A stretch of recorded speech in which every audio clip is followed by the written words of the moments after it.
Hello everyone, my name is Ben Lanka and I'm the host of the show. This show is based on achievement. I'm going to be interviewing people who've had amazing results, whether it be huge weight loss, body transformation, or have become top in their sport. Now these are everyday ordinary people. They all have jobs, families, and super busy lives, but have found the time to do something extraordinary. I'm going to be asking them all the questions we all want to know, which is how did you do it? I will uncover their nutrition habits, exercise routine, and motivation. My hope is that by sharing their amazing stories with you at home, it will help motivate you into action and will hopefully make this year your best year ever. You have no idea how excited I am about my next guest. As a matter of fact, if it weren't for him, I probably never would have got into competing in bodybuilding and followed this path in health and fitness. If you're looking to find a complete health and fitness resume, look no further. My next guest fits the bill. Through various worldwide competitions and expos, Jeff Kippel, along with his wife Mindy, have helped pioneer natural bodybuilding and fitness in Canada. Jeff has been president of the International Natural Bodybuilding Association, president of Musclemania Canada, as well as the Canada Fitness Pageant. He is the founder of the World Natural Sports Organization, publisher of Fame Magazine, and the Fame World Tour. He is also the co-founder of the BodyPROUD Network. With many of his shows being televised in Canada, the US, UK, the Philippines, and South Africa, Jeff has seen over 30,000 athletes worldwide cross the stage at his various events, making his federation the world's largest. I'm always excited to hear what's new and exciting things are up Jeff's sleeve, and when we come back from the break, Jeff is going to join us and share his journey and what exciting plans he has in store for us for the future. So stick around.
Welcome back. For those of you just joining us, my name is Ben Lanka, and I have an amazing interview with Jeff Kippel, who has helped pioneer natural bodybuilding and fitness in Canada. Thanks for coming, Jeff. I really appreciate it. Thanks, Ben. I'm very excited to be here. You were part of the initial movement when we launched the entire industry, so thanks for having me. It's kind of cool going back and thinking back over the last 20 years of how long we've known each other and where we're at right now. I'm very fortunate. I'm so grateful for the federation that you've built and everything and the work that you've done. But I want to take a step back. I want to know, Jeff, before, the federation started, and how did it all get started? What was the first steps and what got you into all this? I've always been into working out and exercising. I think my first weight set was a broomstick with a couple phone books at the end of it, and then advanced up to a Weider weight set. But it was about 20 years ago. I was working out at the gym, and I'd never been to a bodybuilding show or fitness show. I've seen the magazines, I've seen the pump and iron video and things like that. And there was a bodybuilding show on TV, Musclemania TV show. And I asked someone at the gym, what is that? And I said, oh, that's the bodybuilding show on TV. And something went off in my head that I had this knowing, this feeling that I'm going to be the biggest name in bodybuilding. And at that time, I had no idea what that meant. And I took action, I took steps to go that next step forward. I thought at first it was to compete. So I learned everything I could. I talked to as many people as I could, and I competed in a number of shows. And I realized that wasn't quite it. I wanted to get behind the scenes, and organize events. And I started to get in touch with the right people and see what I needed to do to take that one step further. And what was really cool is about 2 years after seeing that TV show, I was the guy who was the host and the MC of that whole thing. I was the head judge, and it was really cool seeing that full circle. And that helped, you know, the whole push and passion to be this voice in bodybuilding. It wasn't just in bodybuilding, it was in natural bodybuilding. To be able to say, you know what, there's an opportunity for people to get in shape and step up on a stage and showcase their transformation. And I wanted to provide that pathway and a platform for people to do that in a natural environment. And I remember when I first started and started talking to sponsors and people to be involved, they would laugh at, you know, natural bodybuilding. What's that? You know, they'd have this image in their head of something that didn't quite exist because it was so against the norm. But it was more the passion of wanting to do this and the people that we were connected with to really launch it. You know, sitting in the background there is my wife, Mindy Blackstein, and it's when I met her, all the pieces came together, and you know, we stepped forward with everything. So what was the initial step then? Was it INBA? What was your first step, I guess, that got you into the bodybuilding scene from the behind the scenes standpoint? It was the organization called the INBA, and at that time I wanted to see what I could do to organize events. So I went online. Internet was not what it is today, and they were the organization that popped up, and I got in touch with the president of that organization. I said, you know, I want to bring these shows to Canada, and they said, well, prove yourself and come down and compete in the Natural Universe show in Las Vegas, and let's talk more. And went down there and met with everybody and came back, and we decided we're going to put on an event here. It was the first natural bodybuilding and fitness event in Canada, and that took place at U of T, in the Hart House Theatre, and we had a full packed audience. We had, I think, about 60 athletes on stage, and it was the first time that there was a natural bodybuilding event. And from there, we started to build a number of different shows, one which you competed in, which was called the Ultimate Fitness Challenge. And at that time... that was my first show. That was your first show. And if you remember, hosted that together with Trish Stratus. Yep. That was a show that combined, you remember, bodybuilding routines and posing with an obstacle course. I remember. Right? So it was, you know, always finding the things that were slightly different and unique that we could bring out to the marketplace. And through the number of shows that we did, we put together a team, which was called Natural Team Canada. And we took together that team, and there was about 35 of us. And we went down to Greece, and you were part of that trip. I was part of that. And we were at the event there, and, you know, we decided on our way home that, you know, we really want to have our own home. We want to have our own organization. And on the plane, we were all talking, if you remember, and it was sort of like, well, what do we do as a next step? And it was, well, let's just launch our own organization. And that was the impetus to get things started. And we broke up the country and said, well, it was Jason Gallant, who was out in Vancouver, and Liz Curtis, who was out in Winnipeg, and Ian Walling and Mary Elaine, who were in the Ontario area, and Yannick Morin in Quebec. And we just put everything into motion and launched the organization, which is the World Natural Sports Organization. It's incredible. And then I know the World Natural Sports Organization later became FAME, or that something transpired there, and it just seemed to have grown so much. I can remember in the beginning, you know, we were doing shows, you know, could have been in high school gymnasiums, and then the next thing you know, we're at the convention center downtown Toronto doing Muscle Mania, and it's TSN televised, and I was part of that event also, and I thought, wow, you know, in the last few years, or over that time frame, I couldn't believe how much things had grown. And, you know, I just wondered if you could share a little bit about that, you know, going from the World Natural Sports Organization, and then how big it actually, how big did it actually get? Well, you know, the World Natural Sports Organization was the sanctioning body. And we started running shows, and the shows were right across Canada. They spread into the United States as well. And the size of the shows were growing so much that there wasn't enough room for the exhibitors, you know, at the halls, or for all the athletes that we had. So we said, well, let's flip that around, and let's rent out a large expo hall, have the exhibitors within that, and then have the athletes there. And that's going to give everybody a lot more exposure, give people the opportunity to share their message and their story by stepping on stage. And we first did an event, and that first one was called the Canadian Active Lifestyle Festival. And it was cool. We had a cheerleading event combined with it too, and we had a lot of people, but it didn't hit the nail. And after the event, Mindy and I were talking, and Mindy actually came up with the word. It was like we were sitting and saying, we need something that's like a fitness and model expo. It was like FAME. Fitness and Model Expo, and that was the impetus that launched thing. It was the right name, the right timing, and we just really did a lot of promotion. We had a lot of people that were very passionate about what we were doing and wanted to share. So we had people, nationwide and all over the world who just wanted to share what this was all about, the movement of natural athletics. And we created it into these large expos that had a lot of TV coverage, a lot of exposure. The larger events had in excess of 900 to 1,000 athletes. Well, I can remember being on the judging panel for the bikini models or whatever, and there'd be over 100 girls. You think, how are you supposed to judge this? So many girls would be walking out. It was really tough judging, with the criteria you're given and then the amount of athletes competing. So yeah, like I said, I couldn't believe, what had originally started with just a few athletes competing, the smaller shows, and it became so huge. Yeah. So well, it was exciting to be part of, really helping to launch and get the industry going.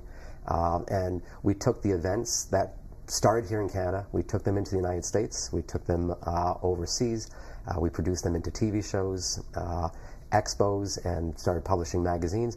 All with the opportunity to give people a voice. Again, going back to that platform and pathway for people to make a change.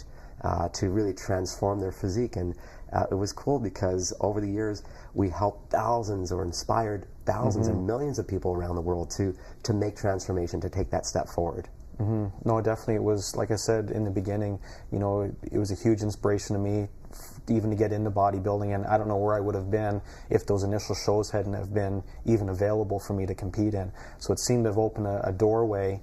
I know for myself personally, being able to compete, and then now with this television show and everything else, just seems to be lots of doors seem to have opened up because of these early shows. Yeah. But I know that there's been a lot of change in the industry. I know you take a look at even, I guess, the IFBB or the pro bodybuilders of today, and bodybuilding has become so extreme. I can't believe how the physiques have changed from the 70s and the 80s to what they are now today. What are your thoughts, and what happened with the FAME organization with all of that too? What we started to see was there was a bigger message, and that message was a mantra, a phrase, something that we put out called Body Proud, which is to be proud of yourself, and, body, mind, heart, and spirit. But it has to do with more than just the outward appearance of the body.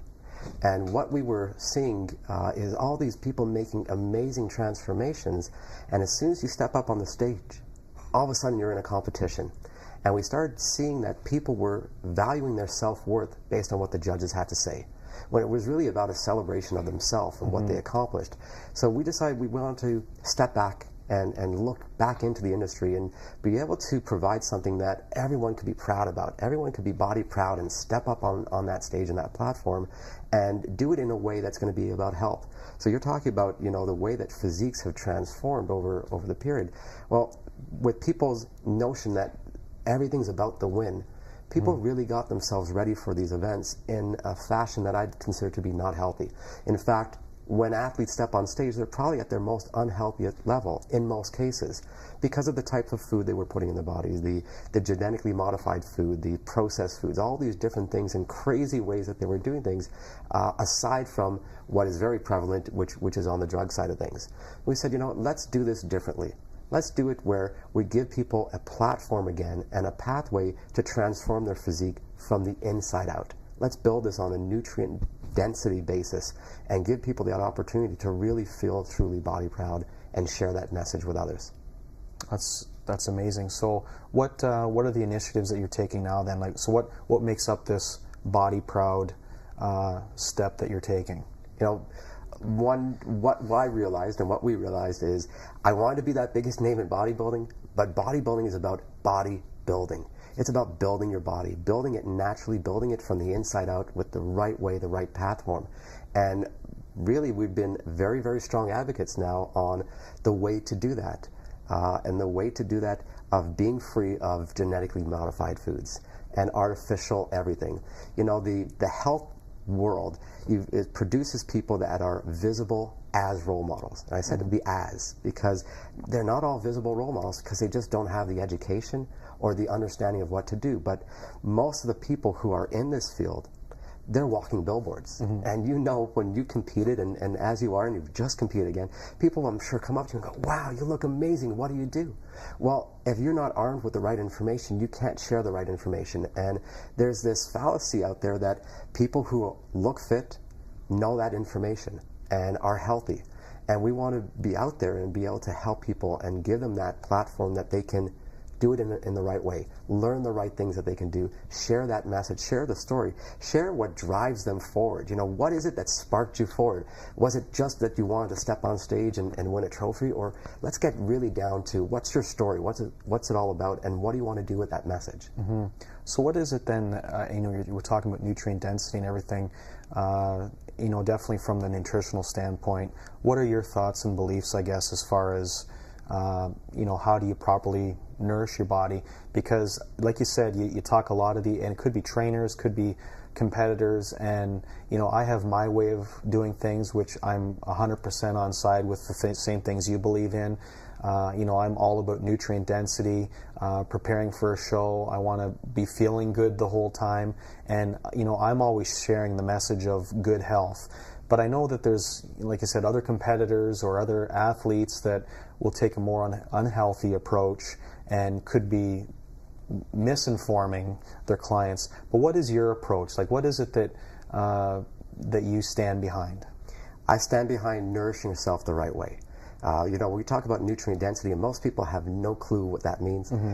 Just on the same framework, most people have no clue what GMO really means or stands for.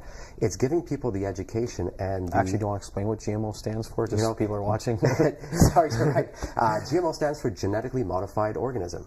It's not food. It looks like, feels like, smells like, tastes like, but it's not really food. And it does so much internal damage within the body. All the studies that are coming out are reflecting that. It's about what we recommend for people is to get onto a program that's going to give you the proper nutrition, the proper formulations that are going to be able to get you to where you need to get, to reshape your body, to reset your metabolism and rebuild. And this is something for anyone who's in the fitness industry or outside the fitness industry. The reason that we're focusing in the fitness industry is that's, you know, who our background is, that's our passion. And these individuals are those role models if they choose to step into that. No, and that's the thing. I find that it has become, even with the foods in the grocery store, you know, they're extending the shelf life, and that's the genetically modified part. Is they've gone in and they've done things to the food that all of a sudden make it last twice as long on the shelf. You know, the crop will produce itself or, you know, yield itself within a shorter period of time, and you know, it's all about money. But what people don't realize is they've done something to it that has altered it, that it's not the same as it was, that our body recognizes and has been accustomed to kind of throughout our history. And you know, and I'm definitely on board. I totally get, you know, my whole philosophy has always been around whole natural foods, but then to take it a step further, you know, it's that kind of that organic, the way foods were 100 years ago. Absolutely. So what we do is, if someone wants to become body proud, we put them on a program, and a program that has the right formulations of the nutrient-dense superfoods, organic foods, and let them experience what it's like to really eat that way. And that's, you know, when you ask, well, what's, you know, coming next for Fame, and what are we doing overall? Well, we're now in the whole midst of launching the entire tour of BodyPROUD showcase events on a worldwide basis, where people have that opportunity to step up on stage, share their story, show their physique, you know, perform a talent, do something that they dared themselves to do, but we're never comfortable doing, and give them the platform to do it. But it all starts with nourishing your body the right way. Yeah, and that's interesting because that's pretty much the basis of this whole show.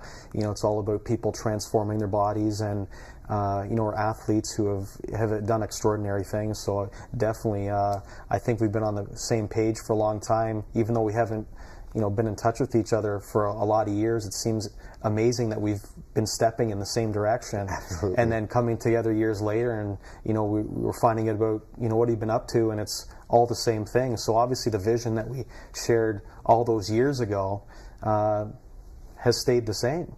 And I think that's amazing. So with these Body Proud events, are there something that we'd see in the media? Is there something they're going to be as big as the Fame shows were? Like, how is that going to get going? Absolutely. I mean, the fact that you and I have reconnected again, those people who were on that plane ride and who were part of those first events, those are people that we're reconnecting with, who are reaching back out to us. All the people that we inspired and empowered over these years who were part of a mission and a movement. Well, our mission, so you were asking how big are we going with this? Our mission is to empower 100 million people around the world to love how they look, love how they feel, love the thoughts that they think, love what their body can do, and be body proud. So when you're asking, is this going to be like Fame was, or this is going to be beyond, because now this is working within the fitness industry and outside to the mainstream to really help people make transformation. Mm-hmm. And here I thought Fame was huge at 30,000, and now you're talking numbers like that. That's amazing. I find it's super exciting to hear what's in store. I can't believe what you've already achieved, within bodybuilding and fitness and health and everything this far. So I'm really looking forward to watching things unfold. But I have to say we're just about out of time. I want to thank you so much for sharing, how everything has evolved and within bodybuilding and health and fitness. So when we come back from the break, I'm going to reveal what I think is some of the key elements that I took from this interview. After all, success leaves clues.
Welcome back. I hope that you're as inspired as I am after listening to Jeff's incredible story. I believe that what is the key to Jeff's success, and what I like to highlight about his story, is his vision. Jeff's professional achievements speak volumes about his vision and dedication to natural sports, competitions, and promotions in Canada. Steve Jobs once said, "If you're working on something exciting that you really care about, you don't have to be pushed. The vision pulls you." Jeff has found something that drives him, something bigger than himself that gives him a reason to get out of bed in the morning and achieve his goals. Do you have a vision? If so, do you include living a healthy lifestyle in that vision? If not, why? Being your best, healthiest, and most successful you is possible with vision. Jeff is proof of this. Being in great shape is about taking the first step and continuing with it. For most of us, the hardest part is just getting started. But then once you've started, what is it that keeps you going? What is it that separates the people who achieve their goals to those who don't? It's vision. If the vision you have is strong enough, you will be pulled to be successful. It will require effort, but your vision will motivate you to attack your goal with vigor, and no obstacle or excuse will distract you. It is vision that will pull you to the finish line. I want to leave you with this one last thought. There are 3 types of people: those who make things happen, those who watch things happen, and those who wonder, what happened? Which one are you? Be like Jeff and make things happen. If you or you know someone who'd be great as a guest on my show, please contact me through my website at benlanka.com. Thanks for watching.